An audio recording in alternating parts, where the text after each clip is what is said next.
doesn't. It doesn't too. It doesn't. We got to do better as a community, as parents. We got to do better Mm-hmm. because our kids are the future of this nation, and what we gonna leave them with. So You that understand what I'm saying? yes, We got to think about the consequences of our actions and what we're doing and what we're displaying to them because that really makes the difference in everything that we're doing right now. that's how It you. really do. That's how you truly going into your the topic. Like that's how you support your children and Mhm. explore the world by just like Chris said, depositing something Mhm. and getting your investment back what you deposit. Mhm. Whatever you deposit positivity, you're going to get positivity. Positivity. Mhm. And if you deposit education, you're going to get that education back. You Mhm. deposit arts, you're going to get arts Arts back. back. Mhm. It's what you're depositing. You are the original teacher. Say that again, T. You are the original teacher. Mhm. The teacher is not the teacher. You are. They respect more what We the you after school say or do. program. Truly, truly, because they still got to come home and reinforce whatever we did, and you're gonna reinforce it at home. So, but like, no, your teacher was right. This is what we need to do. Oh, okay. So we all got to be on one accord. But since you're the original teacher, you're the original rules maker, you're the original everything. You have to put that deposit in. If you want them to explore the world, you have to show them the world. You have to let them be part of the world. If you have enough money to let your child fly to go to New York or go to New York or go get on the train or go to DC, Jamaica, right? go to DC. I mean, you ain't even gotta go to no islands. You can just go around here. Go to Texas. Go to all these different places. California, The American states. You'll be fine. Yeah. That's the world right there. And that'll put that little bug in them to explore other things. And to see that some people are the same, but some people are very different. And that what world you want to live in? Do you want to live here? Because I know young men that never been out of North Philly. Listen, never been off the block. And when they come and experience, they be like, "Yo, this exists exists." Down there. And that's sad. We watched our students do it when we went to Baltimore, and the kids was like, "This in Baltimore?" I was like, "Yeah." Like, I was like, "Y'all not?" They like, "We ain't never been out Philadelphia." So we gotta be better. We have to be better. It's too many things out here, and please don't save money because there's so many free things Philadelphia give children. We can do it, but we got to do it as a team. We have to do it as a culture, and we got to be better. And we got to trust the community can help our kids. I agree too. I agree with that. Breaking barriers on educational access. Discussing the challenges that urban families may face in accessing quality education and resources of how making a proactive stance can help overcome those barriers. How do you feel about that, Mr.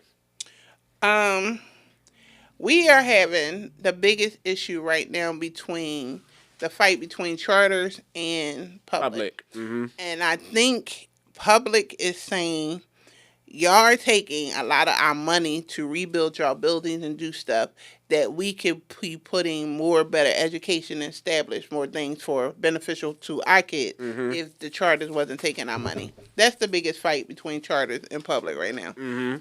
My thing is, charters existed because they were established to create their own rules that were different from the school district. So a lot of the rules when kids get suspended, expelled, they don't really go based off what the school district rules are. Some of them. Some of them can use their own bylaws because that's what they started when they signed the contract with the school district. So my thing is, we have to kind of educate ourselves on what's best for our kids to at the place to be educated. Don't say, "Oh, this is my neighborhood school, so I think it's going to be easy on me." I'm sorry, parents. You have to inconvenience yourself. If that school is not going to be good for your child's thought process, behavior, learning process, it might be too big. It might be too many kids in the classroom. There's other schools that you have choices to go to.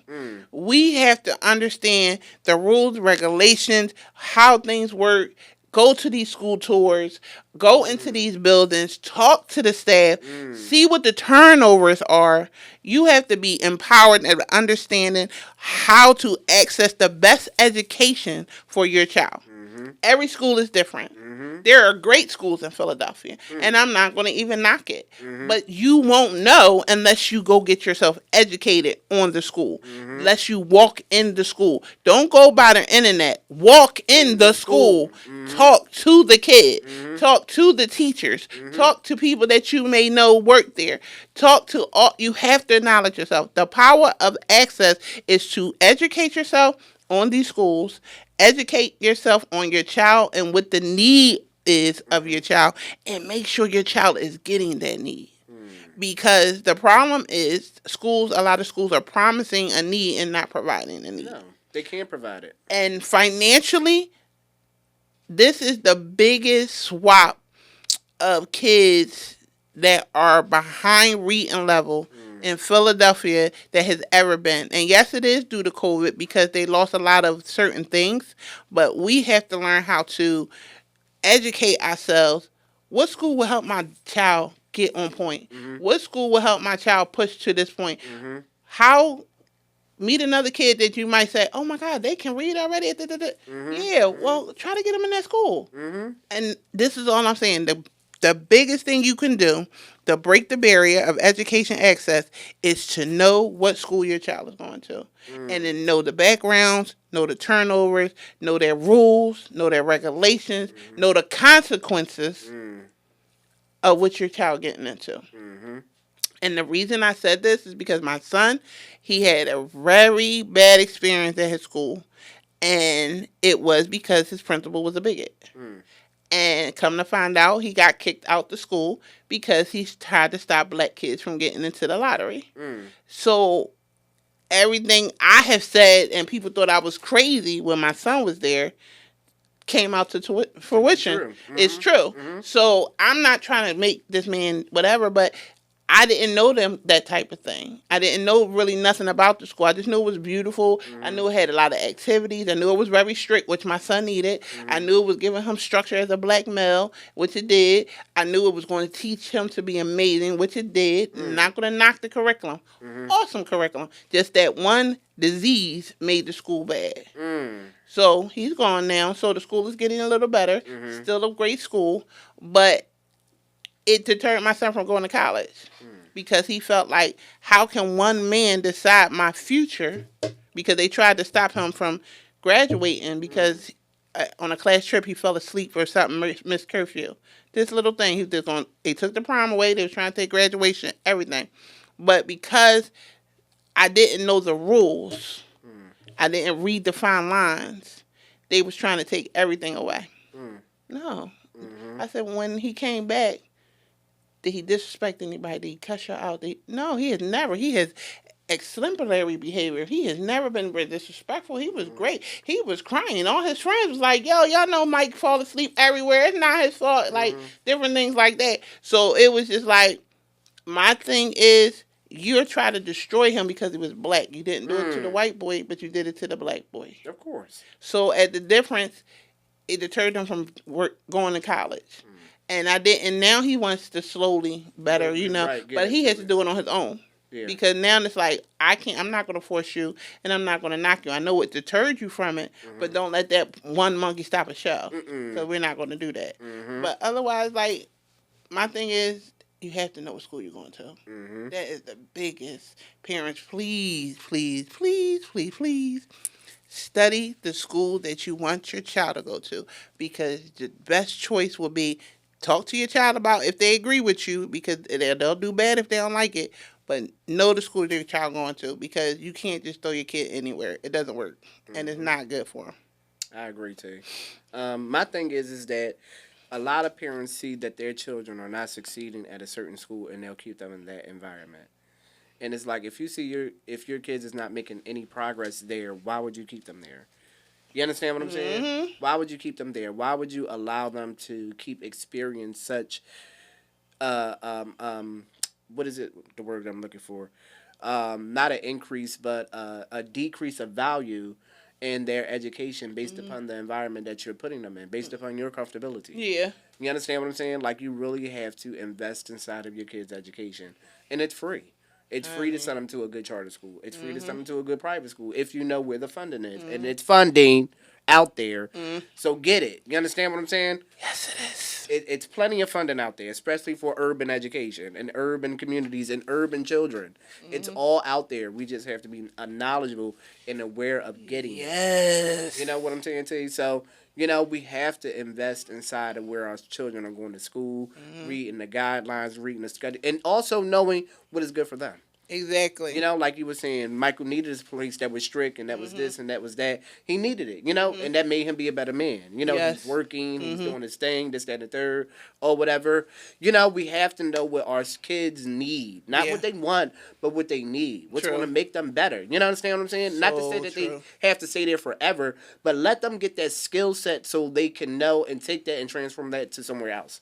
Instead of allowing them to be in a place and they're not learning anything. That's so true. And they're not progressing. And they're not going anywhere. Yeah. You understand what I'm saying? That's just doing a disservice to them and a disservice to yourself. Because then you'll have more work to do as a parent because your child don't know shit.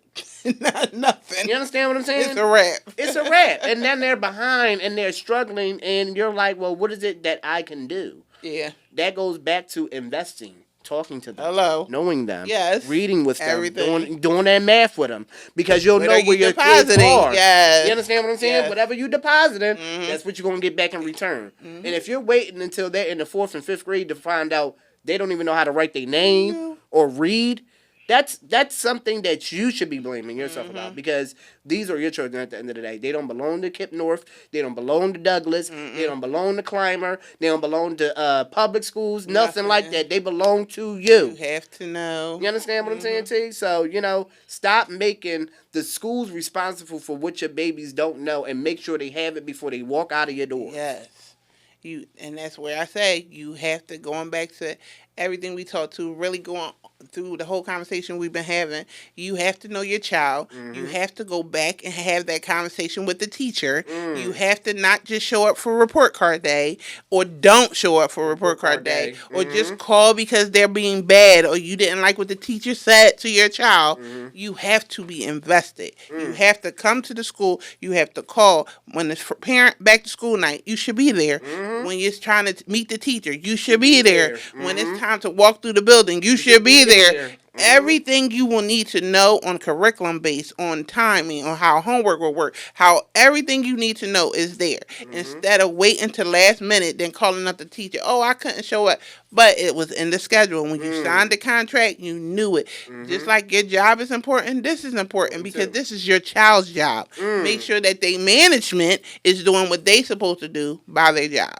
And that's just the prime thing that we're talking about. Education, you as a mom, and you're the mom, you're the boss, but we're the managers, and we have to make sure the management is running smoothly. So you need to be the boss, checking on the managers, doing what they need to do to take care of the employees, which is your kids.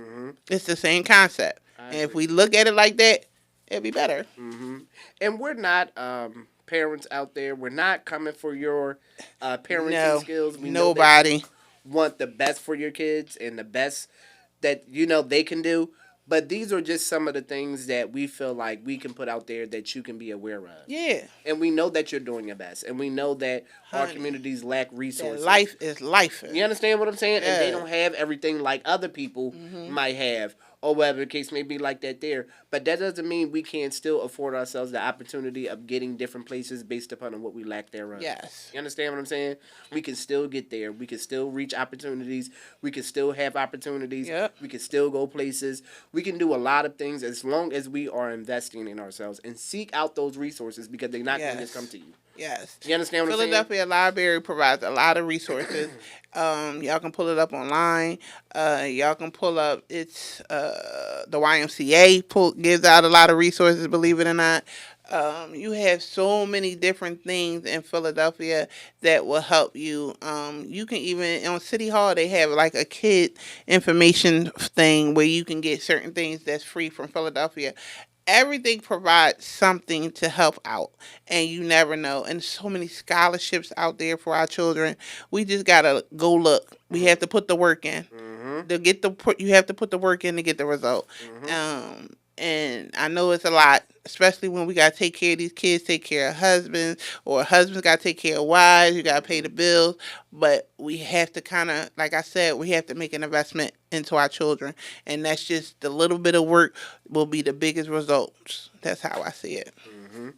Ms. T, the second question is, how do you feel as though parents can advocate for resources that they lack thereof in their communities? Um, talk to our talk to your neighborhood. What is it? District people.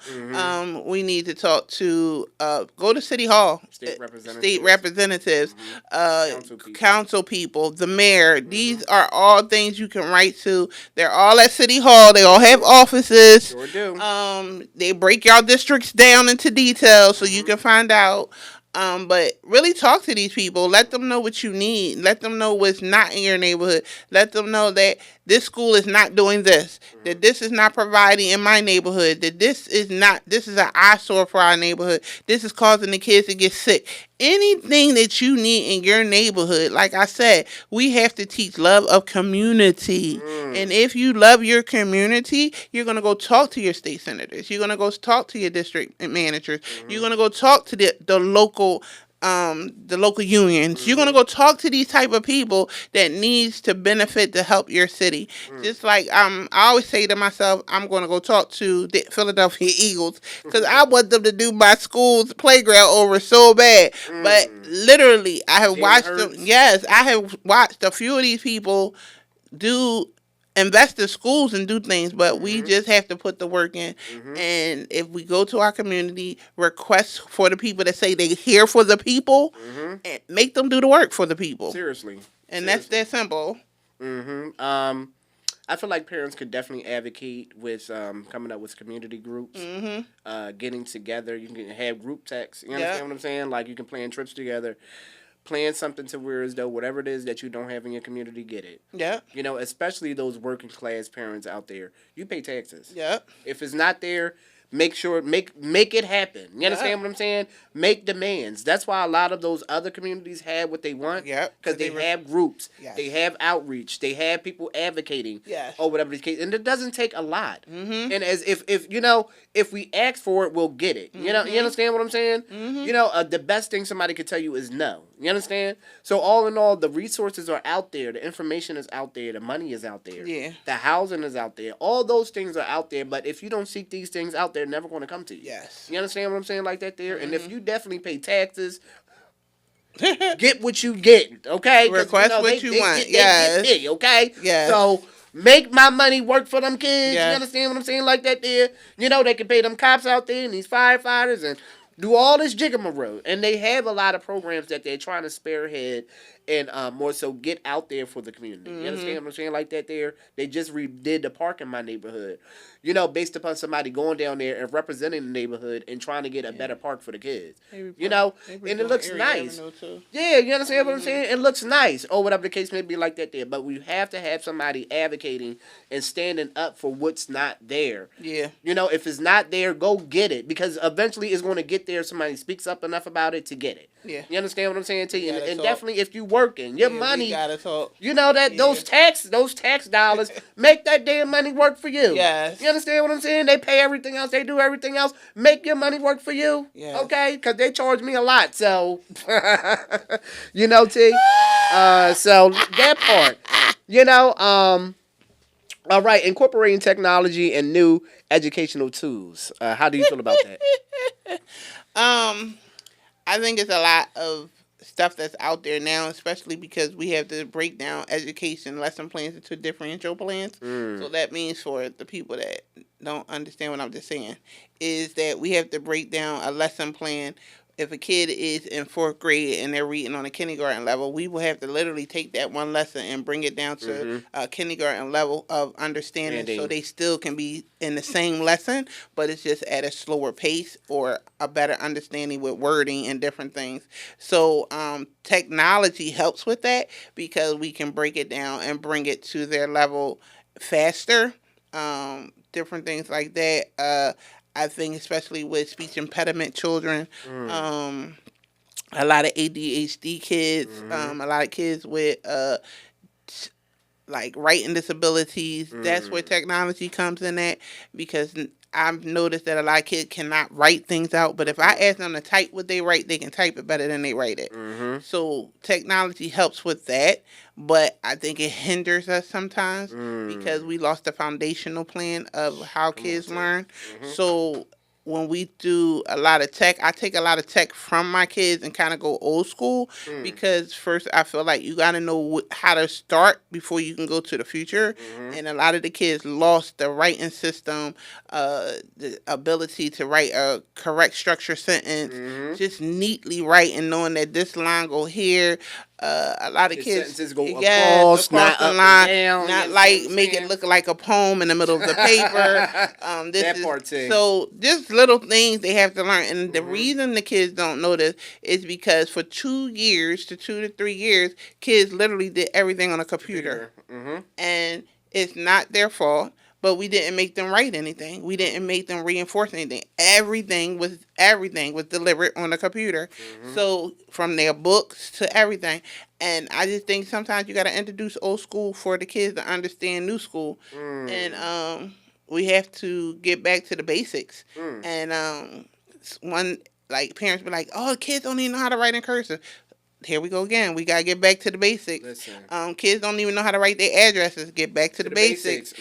Kids don't even know how to do their phone numbers. Get back to the basics. That thing was learned in kindergarten. And I remember, matter of fact, it was weird. A lot of kids don't go to preschool. A lot of kids don't go to preschool no more. But I know when we was in kindergarten, that was the first thing we had to do. Our address, our phone number, all that information, because it was for an emergency factor. These kids should know where they live. These kids should know how to call their mom and dad. What's your mom and dad name? How you spell it? Like, all these different things. That was just a stepping stone. So I love incorporating technology into these things to help kids that's kind of behind. But I don't think technology should just be teaching our kids. I don't think that should be like a whole major thing. I'm glad that we have all these things like incorporated classes, whatever, but for the beginning stages, I truly believe we need to teach these kids getting back to the basics. So when they get to them higher levels and they get into the technology base, it's just something smooth because it's common knowledge and they know how to do it. But when we gotta go back to the basics, that's something they be like, "Oh, okay, let me write. Okay, now I can bring it to the paper. Now I can bring it to the keyboard. Now I can do this." But we have to learn. We have to learn how to go back to the basics. And I feel like I love technology, but we gotta go back to the basics. I love technology too, and one thing that I pointed out to parents, I think all the time, I feel like if their student is struggling with reading, back in the day, we used to have corners in our classroom where it was tape recorders set up. Remember, with the tape, and you would have a book and you would read along. You understand what I'm saying? That helped me. I was one of the people who struggled in reading or whatever, but I used to love doing that because I could recognize the words, I could recognize what they meant, I could see the pictures and different things like that. And I think that's why my love of audiobooks is still kind of prevalent to this day. Because I had that experience. Like one of my favorite books to read back there was Indiana Jones and the Lost Adventures, or whatever the case may be, like that there. And I could see it clear to this day that me being back, and I could stay back there all day, or whatever, because I was invested. I was invested, and it intrigued me. You understand what I'm saying? And I was able to learn something from it. Yeah. I was able to recognize words. I was able to know how a sentence flew. You know, like the flow of a sentence. Yeah. I knew how it was structured. You know, not only did that teach me comprehensive skills, but it also taught me how the basics of writing, the basics of reading. You understand? So going back to the basic things, the old things, just because we have technology now doesn't mean we can't go back to those things where our children didn't learn. We learn from them, and so can they. Yes. You know, that's because they old school doesn't mean they do not work. They still work. They still work. You know, we can still put and have technological things inside of our home, but let's go back to the basics. Let's do things to where as though we know for a fact, I know for a fact you're going to be able to learn from this. If you learn from it, teach it to your kids. You understand what I'm saying? It's nothing beats a failure but a try. You understand? Yes. Try with them. Try to see, or whatever the case may be like that there. Stop relying on the schools in order for your babies to learn. Or whatever the case may be like that there. That's really my thing. You know, we can have technology, but also utilize those basic neutral skills that we learned in school. You understand what I'm saying? Your children can still learn from that. We learn from it, and so can they. It's no different. You understand what I'm saying? Tell you. It's no different, Tay. Building community support for educational resources. Basically, what we talked about, going to your neighborhood districts, respective representatives, different things like that, or literally starting your own, as Chris said. Getting a sisters and me group together where it could be single mothers single mothers and their children. It could be a small group. Y'all get together, start little things, stuff like that. You brothers and their boys, different things like that. Y'all can organize little organizations on your own in a little neighborhood and start it slowly, and it can build to different neighborhoods. Because I feel like once people think it gotta be big, it ain't gotta be big. It could be a few guys in the house, our boys here. Okay, now let's have these conversations with these boys. Let's start doing some things. Okay, let's go play a game with the boys, like, or girls. Oh, let's show these ladies how to put our proper dress on or do like that. Or we're gonna go put our shoes on. Or what's representative when we go to work? How should we look? Different things. How should we dress? It could be any kind of aspect. I respect my one of my associate ministers at my church. Her name's Kayrie Hill. She organized this thing at her. She's a principal at a school in. It used to be Camden. She's not there no more. But she had it was called Pearls and Sneakers. Oh, that's so nice. She had women from all different parts of her sorority. She was a Delta. She had women from sorority. She had first ladies. She had district leaders. She had all types of powerful, strong women that do stuff. Lawyers, doctors. It was about 20. It was 20 women, no, 100 women. They all bought the little girl pearls, and they all bought them sneakers so that they would know the little girl size. But they, no, shoes. And then when they did that, they took the young ladies, they called them in the front, and they connected them with their mentor. So when they connected it, they gave them pearls, and they took the little girl's sneakers off and put on their shoes. And they said, now it's time for you to walk in your womanhood. So then they taught them, they kept in touch with them, and for a whole year, and it was like, you keep in touch, you can either get together, talk about future things, different things like that, because it was like a high school type of thing, and just talk about future, talk about women stuff that you couldn't talk to your mom about, but it was like a permission thing. Everybody understood, and then they had men in ties. She collected ties from all these different men. I think it had to be 400 men. So she collected ties from men. So all the men. It was 400 boys, and they met up with mentors, and they had to teach, and they tied the tie on a gentleman. And they said, now this is what a man does. They have to tie their own tie. And they have to start walking in and taking care of their family. So it was just men talking to men about what's their responsibility. School is your responsibility. Maybe you're going to be your wife one day, your children, whatever you need to do in life.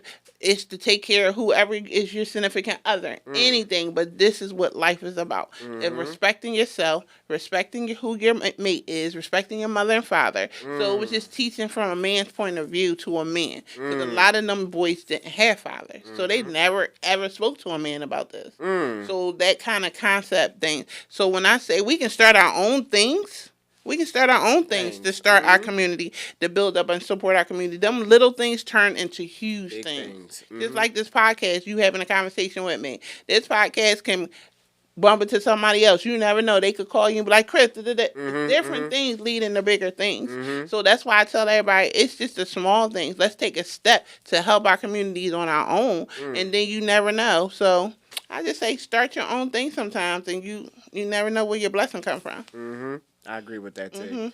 I think those things that the people that you have been involved with, they started, those are beautiful things. You understand what I'm saying? Like that there, and they do go a long way. And children remember them. They remember them, and they remember the people who did that for them.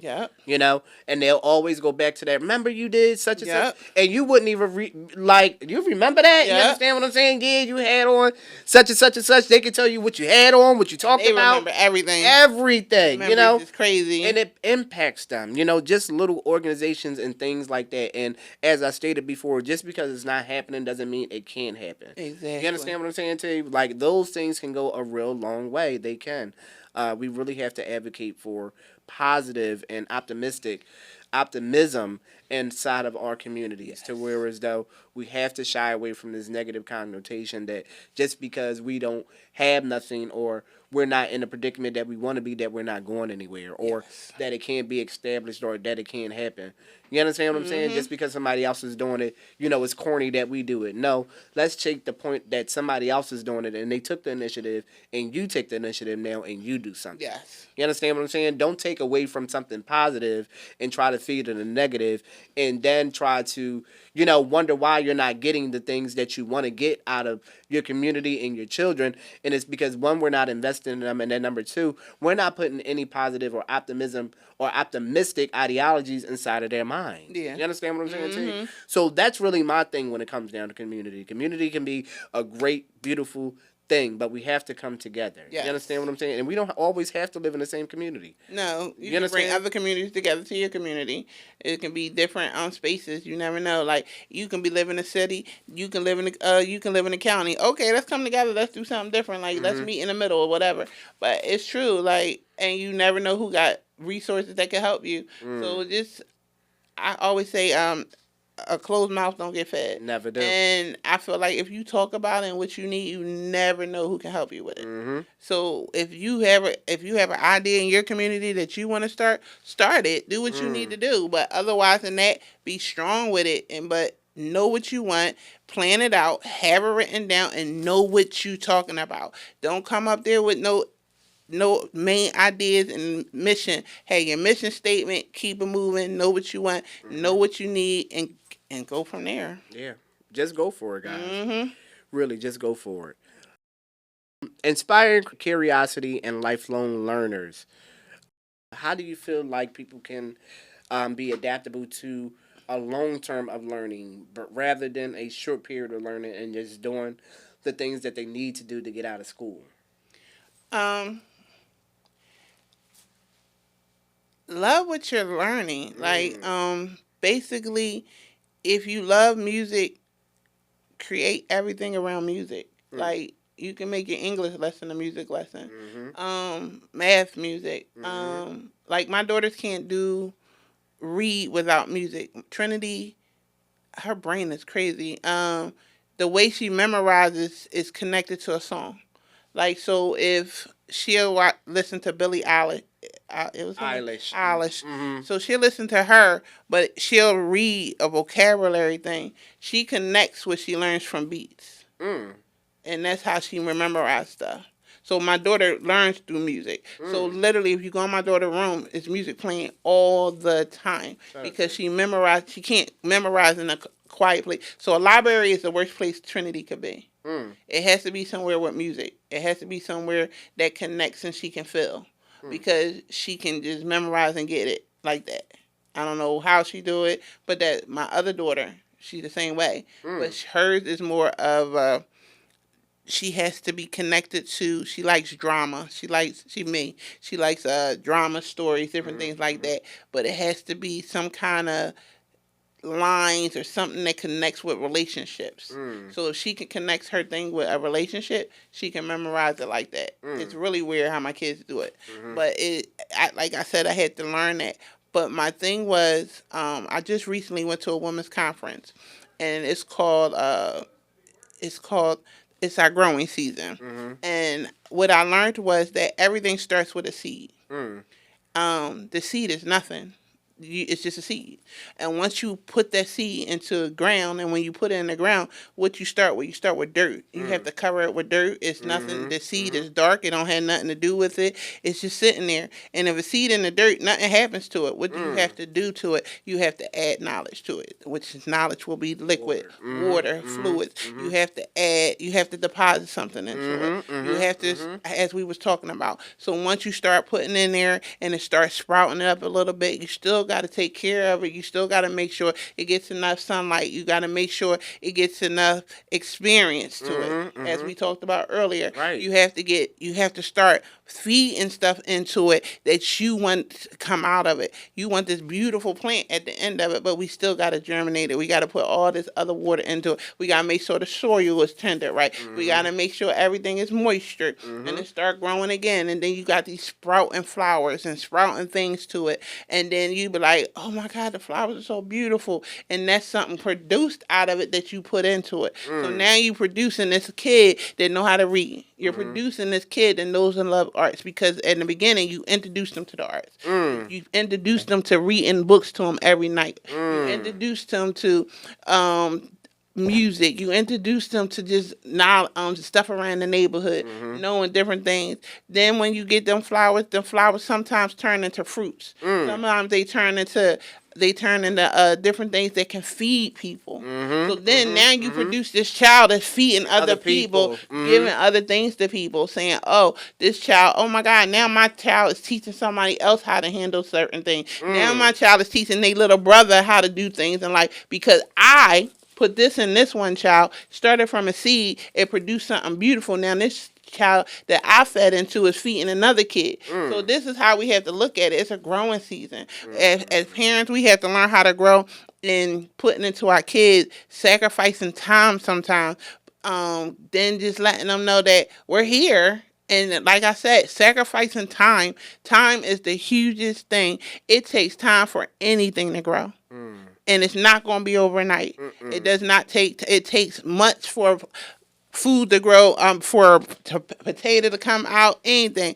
It takes months for anything that comes from a little seed. But if we know the seed is there, we know we're putting into the seed. We're feeding the seed. We're soiling the seed. We're soiling the seed to make it grow. We're giving it the proper sunlight, the proper nourishment, everything. Even when something comes to try to destroy that seed. We're giving them something back to destroy it. We're giving something to kill it all. We're giving them something to just take away the pain. It's the same thing with a kid. If they go through trauma, if they go through an issue, if they see something they just can't understand, we as parents have to give them the time to fight through it. And by the end of it, we just have a beautiful kid or a beautiful person that's going to feed into somebody else because y'all gave them the time and fed into them.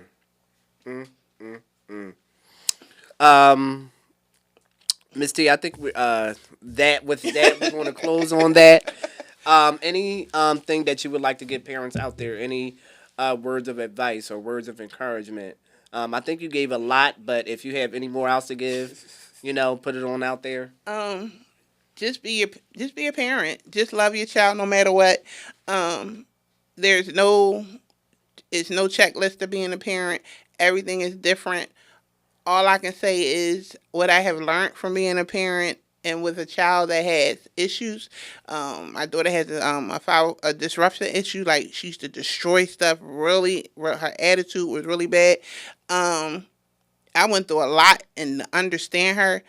I need y'all to understand y'all got to have time for your kids, talk to your kids, and whatever y'all do, please love them through it. Don't love them through hate. Don't love them through discouragement. Don't love them through calling them names. Love them through love. Even though after you close that door, you might be like that little heifer be mother, but love them through love. At the end of the day, it might be the hardest thing I'm saying to you, especially in that moment. But you just be like, "You're right. Let me pray over this. Let me talk about it. Let me get myself together."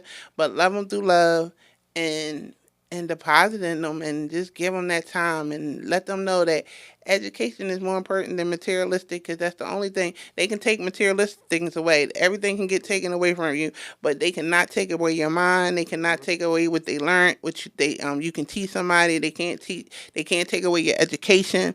So that is the most powerful thing. I was always told that's the most dangerous thing in America is a black educated man. And the most powerful thing in America right now is black educated people, period.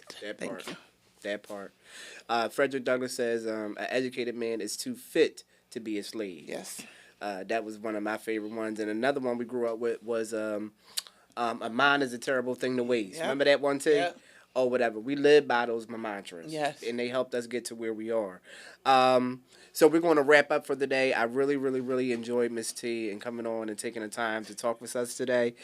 She really gave us a lot of great feedback, a lot of good information, a lot of good resources. And she poured her heart into being able to allow students, parents, and future educators to be aware of the part that they can play in an initiative that they can take inside of their communities. So this wraps up our second episode of Solid Logic. And our episode today here was urban education and the will and the pursuit of parents' responsibility. So thank you for being here with us today, and we'll see you next time.